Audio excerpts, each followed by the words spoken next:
एक दुख के पश्चात दूसरा दुख आता रहता है। दुखाद दुखम। एक दुख के बाद दूसरा दुख, तीसरा, चौथा, पांचवा, लाइन लगी रहती है दुखों की। कब? जब व्यक्ति को तत्व ज्ञान नहीं होता। क्या बोला? दोहराइए। तत्व ज्ञान नहीं है उसको, अविद्या है। जब व्यक्ति अविद्या की स्थिति में होता है तब उसके जीवन में एक के बाद एक दुख आते रहते हैं, थमते नहीं, रुकते नहीं। यदि तत्व ज्ञान हो तो वो समाधान ढूंढ लेता है। एक बढ़िया समाधान कई बार आप सुन चुके हैं, कोई बात नहीं।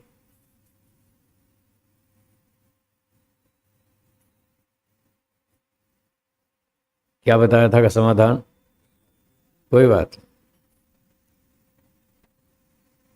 कोई बात नहीं। ये तीन शब्द बोलने से मन हल्का हो जाता है, दुख कम हो जाता है, सहन शक्ति बढ़ती है और व्यक्ति आसानी से उस समस्या को पार कर लेता है।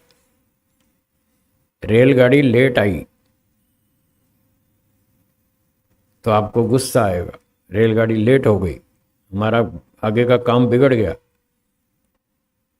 जहां पहुंचना था देर से पहुंचेंगे, व्यापार का काम बिगड़ेगा, कोई मीटिंग है वो बिगड़ेगी, तो आपको गुस्सा आएगा।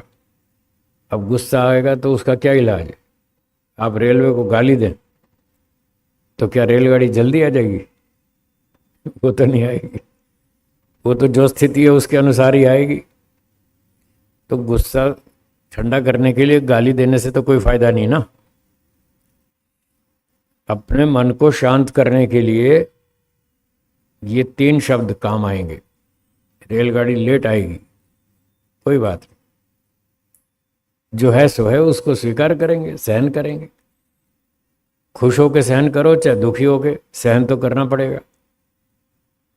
या तो अपने दूसरे टैक्सी करो, कार पकड़ो, कोई और उपाय ढूंढो, वो अलग बात है। अगर ऐसा कोई विकल्प तैयार नहीं है और उसी रेल में जाना है तो फिर चुपचाप शांति से सहन करो, ठीक है, जब आएगी तब आएगी। अब मान लो 1 घंटा लेट है तो 1 घंटा लेट होने से आपका अगला काम बिगड़ेगा, 1 घंटा लेट होगा। तो तब उस 1 घंटे का जो नुकसान है उसको कैसे सहन करें? उसको ऐसे सहन करें कि चलो अच्छा है, 1 ही घंटे में सस्ते में काम निपट गया, 1 घंटा ही लेट है। 4 घंटा लेट होती तो उससे तो अच्छे है ना। एक ही घंटा लेट, 2 घंटा लेट होती तो उससे तो अच्छा है ना। बस ये दिमाग ठंडा कर देगा, ये विचार आपके दुख को कम कर देगा, हल्का कर देगा और आप आसानी से उस समस्या से पार हो जाएंगे। तो ऐसे हर जगह सोचना चाहिए। जो मिला, जितना मिला उतने में खुश रहें। क्या बोला? जो नहीं मिला उसको भूल जाओ। हाँ जी, क्या बोला? दोहराइए। तो आप खुश रह सकते हैं। जो नहीं मिला उसको भूल जाओ, जो मिला उसकी खुशी मनाओ, तो आप खुश होकर जी सकते हैं, सुख से जी सकते हैं।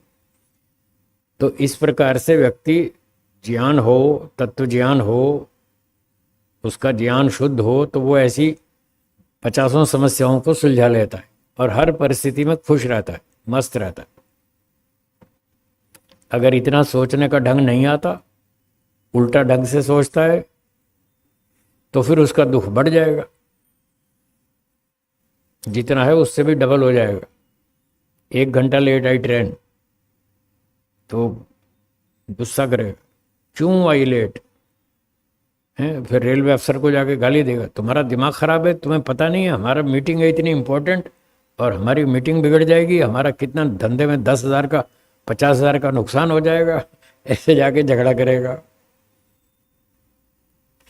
तो उससे क्या लाभ? कुछ नहीं। अपना तो मूड खराब करेगा, सो करेगा, उस अफसर का भी खराब करेगा। उसको शिकायत करनी चाहिए, उसका विरोध नहीं कर रहा मैं। अफसर को शिकायत करनी चाहिए, साहब आपकी ट्रेन लेट आई है, ये तो ठीक नहीं है ना, इससे लोगों का काम बिगड़ता है। तो आपको थोड़ा चुस्ती रखनी चाहिए, काम ठीक करना चाहिए, लोगों का नुकसान ना हो। देखो 400 लोग खड़े हैं प्लेटफॉर्म पर, सबको नुकसान होगा। शिकायत तो करें, ऑफिसर को बताएं तो सही, आपकी ये कमी है, ये आपकी गलती है, इसको ठीक करना चाहिए। ऐसा कहने से वो अलर्ट हो जाएंगे, सावधान हो जाएंगे, आगे और ध्यान रखेंगे, आगे गलती ना हो। इस तरह से तो करना चाहिए, पर दुखी नहीं होना चाहिए। मुद्दे की बात यह है, दुखी नहीं होना, बिना दुखी हुए समस्याओं को सुलझाना चाहिए। ये कला जो सीख लेगा वो सुखी रहेगा, ये सीखनी चाहिए। तो कह रहे हैं बिना तत्व ज्ञान के व्यक्ति एक के बाद एक दुख को भोगता रहता है, झेलता रहता है। अब ये ट्रेन की लेट होने की समस्या आई, फिर बाजार में गया तो सब्जी नहीं मिली, जो सब्जी चाहिए थी वो नहीं मिली, फिर देखो गुस्सा, फिर दिमाग खराब गर्म शॉपिंग में गया, कोई कपड़ा खरीदना था वो नहीं मिला, फिर देखो फिर गुस्सा। मतलब सुबह से शाम तक वो दुखी ही रहेगा, एक के बाद एक कुछ ना कुछ समस्या चलती रहेगी। इसलिए कह रहे हैं दुखात दुखम, एक के बाद एक दुख आता रहेगा। जलाभिषेकवत, एक उदाहरण दिया, जलाभिषेक, जल से स्नान करने के तुल्य।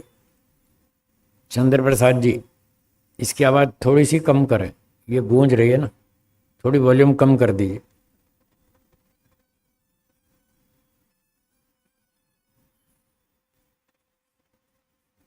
ओम ओम, ठीक है, अब ठीक है, धन्यवाद।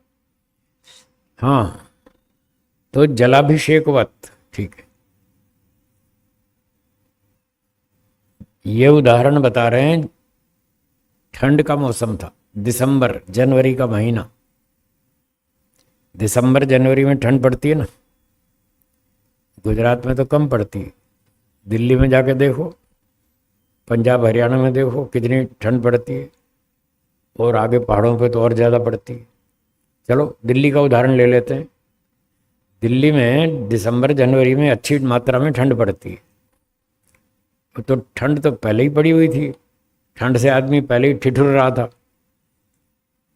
फिर उसने किसी से पूछा, भाई मुझे ठंड लग रही है, क्या करूं ठंड से बचने के लिए? तो दूसरा भी अनाड़ी था, उसने कहा ठंडे पानी से स्नान कर लो। कौन से पानी से? ठंडे पानी से। एक तो पहले ठंड, ऊपर से और ठंडे पानी से नहा लिया, बताओ दुख घटेगा या बढ़ेगा? बस ये कह रहे हैं, जब व्यक्ति को तत्व ज्ञान नहीं होता, वो अविद्या में होता है, तो एक के बाद एक ऐसे मुसीबतों को निमंत्रण देता रहता है, ऐसे दुख बुलाता रहता है। पहले ही ठंड पड़ रही है, ऊपर से और ठंडे पानी से नहा लिया, और अकड़ जाएगा शरीर, और बात बढ़ जाएगी, कोई रोग हो जाएगा, कोई समस्या आ जाएगी। तो जैसे ठंड के मौसम में अज्ञानी व्यक्ति ठंडे पानी से नहा ले तो उसकी समस्या बढ़ती जाती है, ऐसे ही अज्ञानी व्यक्ति के जीवन में जब एक दुख आता है तो अज्ञान के कारण फिर और दूसरा आता है, तीसरा आता है, और वो दुख बढ़ते जाते हैं। उसकी भी ऐसी स्थिति होती है जैसी उसकी हुई थी, जो ठंड में ठंडे पानी से नहा ले। न जाड्य विमोक्ष, ठंडे पानी से नहाने पर जाड़े से मुक्ति नहीं होती, ठंड से उसकी मुक्ति नहीं होती, बल्कि और ठंडा हो जाता है। कोई कंबल ओढ़े, हीटर जलाए, तब तो ठीक है, ठंड से बचेगा।